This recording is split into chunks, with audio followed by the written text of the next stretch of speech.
Goa Goa Goa college பசங்களுக்கும் bachelor பசங்களுக்கும் வாழ்க்கையில் ஒரு தடவையாச்சும் கோவாவை பார்த்துடணுங்கிறது ட்ரீம். அப்படி என்னதாயா இருக்குது அந்த கோவாவில்? கோவா வெறும் பேச்சுலர் பசங்களுக்கு மட்டும்தானா, இல்லை ஃபேமிலியும் போகலாமா? கோவாவில் சரக்கு ரேட் ரொம்ப கம்மியாமே. அந்த மாதிரி எல்லாமே கோவாவில் கிடைக்குமாமே. கோவா போனாலே ஏமாந்து போய் தான் திரும்ப வரணும். இப்படி கோவாவுக்கு பாசிட்டிவ் நெகட்டிவ்னு ரெண்டு சைடுமே இருக்குது. ஆனால் கோவா நான் எக்ஸ்பீரியன்ஸ் பண்ணதை பற்றி ஃபஸ்ட்டு நான் உங்ககிட்ட ஷேர் பண்ணிக்கிறேன். ஃபஸ்ட்டு கோவா எப்படிப்பட்ட இடம்னு பார்க்கலாமா? நான் 1 வீக் கோவாவில் இருந்ததில் கோவாவை பற்றி என்னோடய பர்சனலான எக்ஸ்பீரியன்ஸ் சொல்லணும் அப்படின்னா, கோவாவில் நீங்களாகவே இருக்கலாம். கரெக்டாக சொல்லணும் அப்படின்னா, நம்ம இந்த மாதிரி ட்ரெஸ் போட்டு போனால் நம்மளை யாராச்சும் ஏதாச்சும் நினைப்பாங்களோ, ரோட்டில் நின்று பீடி குடித்தா நம்மளை யாராச்சும் ஏதாச்சும் நினைப்பாங்களோ, பீச்சில் உட்காந்து சரக்கு அடித்தா நம்மளை யாராச்சும் ஏதாச்சும் நினைப்பாங்களோ அப்படிங்கிற எந்த பயமும் அங்கே உங்களுக்கு தேவையில்லை. அங்கே நீங்களாகவே இருக்கலாம். யாருமே உங்களை ஜட்ஜ் பண்ண மாட்டாங்க. யாரும் உங்களை டிஸ்டர்பும் பண்ண மாட்டாங்க. அதே மாதிரி நம்மளும் யாரையும் டிஸ்டர்ப் பண்ணாமல் இருக்கிறது நம்மளுக்கு ரொம்ப ரொம்ப நல்லது. ஏன்னு கேட்டால், எல்லா இடத்துலையுமே போலீஸ் ரவுண்ட்ஸ் இருந்துக்கிட்டே இருக்கும். நீங்கள் ரொம்ப சேஃபாகவே ஃபீல் பண்ணலாம் கோவா போனீங்க அப்படின்னா. அங்கே என்ன தான் என்ஜாய் பண்ணுறதுக்கு 100 விஷயம் இருந்தாலும் கோவாவோட ரூல்ஸ் அண்ட் ரெகுலேஷன்ஸை தாண்டி உங்களால் அங்கே எதுவுமே பண்ண முடியாது. ஃபார் எக்ஸாம்பிள், நீங்கள் ஒரு ஸ்கூட்டியை ரெண்டல் எடுத்துகிட்டு போகிறீங்க அப்படின்னா எந்த காரணத்தை கொண்டும் சரக்கு அடித்து ட்ரைவ் பண்ணிடாதீங்க. கண்டிப்பாக ஃபைன் போட்டுருவாங்க. இன்னும் சொல்லப்போனால் ஹெல்மெட் இல்லாமல் கூட உங்களால் அங்கே ட்ராவல் பண்ண முடியாது. கண்டிப்பாக ஃபைன் போட்டுருவாங்க. நீங்கள் காரில் போகிறீங்க அப்படின்னா அந்த இடத்துல நோ என்ட்ரி, 1 வேன்னு போட்டிருக்கிற இடத்துல தெரியாமல் உள்ளே போனீங்கன்னா கூட ஃபைன் போட்டுருவாங்க. நீங்கள் பீச்சில் உட்காந்து சரக்கு அடிக்கிறது தப்பே கிடையாது. பட் அதுக்குன்னு ஒரு இடம் கொடுத்துருக்காங்க. அங்கே போய் தான் உட்காந்து அடிக்கணும். பீச்சில் நார்மலாக உட்காந்து குடிச்சிட்டு அந்த பீர் பாட்டில் அங்கேயே வச்சு உடச்சிட்டு இந்த மாதிரி வேலையெல்லாம் பண்ணீங்க அப்படின்னா ஹெவியாக ஃபைன் போடுறாங்க. அங்கே எல்லா சுதந்திரமே இருக்குது. ஆனால் அந்த மாநிலத்தோட சட்டங்களுக்கு உட்பட்டு. இதுதான் கோவாவை பற்றி நீங்கள் சிம்பிளாக புரிஞ்சுக்க வேண்டியது. ஓகே, இப்போ நான் உங்கள் கொஸ்டின்ஸ்க்கெல்லாம் பதில் சொல்லட்டுமா?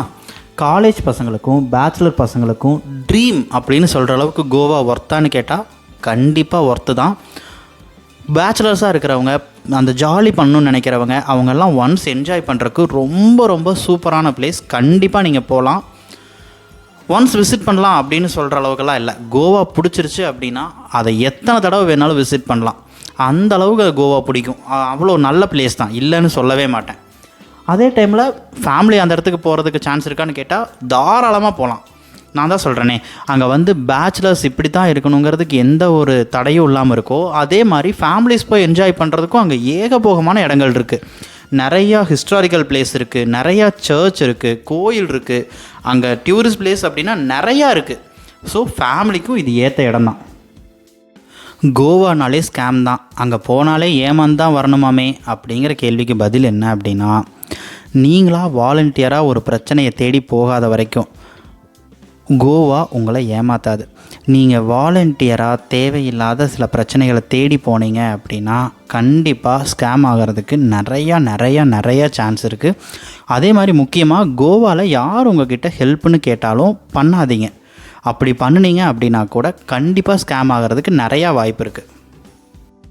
கோவாவில் சரக்கு ரேட்லாம் கம்மியாக, உண்மையாகவே அங்கே ரொம்ப கம்மி தான், ரொம்ப சீப்பாக கிடைக்கும். பட் பொது இடத்துல உட்காந்து குடித்து ஃபைன் வாங்கிக்காதீங்க. உங்களுக்கான ப்ரைவேட் பிளேஸில் உட்காந்து நீங்கள் எவ்வளோ வேணாலும் குடிக்கலாம். யாரும் உங்களை ஒன்றும் சொல்ல போகிறதில்ல. கோவாவில் அந்த மாதிரி எல்லாமே கிடைக்குமாமே? சேச்சே, உண்மையாகவே சொல்கிறேங்க, கோவா அப்படிப்பட்ட இடம் கிடையாது. ஆனால் நிறையா பேர் வெறும் ஸ்பா இல்லாட்டி மசாஜ் சென்டர் அது இதுன்னு சொல்லி நிறையா பேர் மண்டையை கழுவி கூப்பிடுவாங்க. அது எல்லாமே முழுக்க ஸ்கேம் தான். நீங்கள் போனீங்க அப்படின்னா உங்கள்கிட்ட இருக்கிற காசெல்லாம் கொடுத்துட்டு ஏமாந்தான் வரணுமே ஒழிய அதில் 1% கூட உண்மையே கிடையாது. அதே மாதிரி கவர்மெண்ட் ரூல்ஸ்க்கு உட்பட்டு நிறையா ஸ்பா இருக்குது. அங்கே போய் பாடி மசாஜ் எடுத்துக்கலாம், அதெல்லாம் எந்த தப்பும் கிடையாது. ஆனால் 500 1000ன்னு சொல்லி ரொம்ப கம்மியான ரேட்டுக்கு கூப்பிடுவாங்க. அதை நம்பி போய் ஏமாந்துடாதீங்க. அதில் 1% கூட உண்மை கிடையாது. கோவா அந்த மாதிரி இடம் கிடையாது. அதே மாதிரி கோவாங்கிறது வெறும் பேச்சுலர்ஸ்க்கும் காலேஜ் பசங்களுக்கும் ஃபேமிலிக்கான இடம்னு மட்டும் நினைக்காதீங்க. கப்புலாக போகிறதுக்கும் ரொம்ப நல்ல பிளேஸ். இன்னும் சொல்லப்போனால் ரொம்ப பெரிய ரொமான்டிக்கான பிளேஸில் கோவாவும் டாப் லிஸ்ட்டில் இருக்கும்.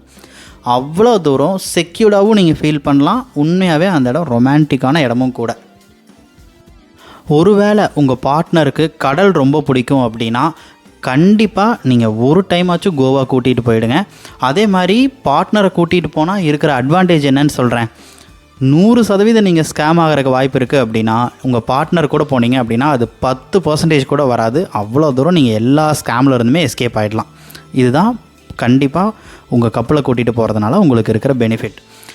இப்போ நான் சொன்ன எல்லாமே என்னோடய பர்சனலான எக்ஸ்பீரியன்ஸ் தான். கோவாவை பற்றி இன்னும் என்னென்னவெல்லாம் இருக்குன்றதை அடுத்தடுத்த வீடியோவில் பார்க்கலாம். தேங்க்யூ.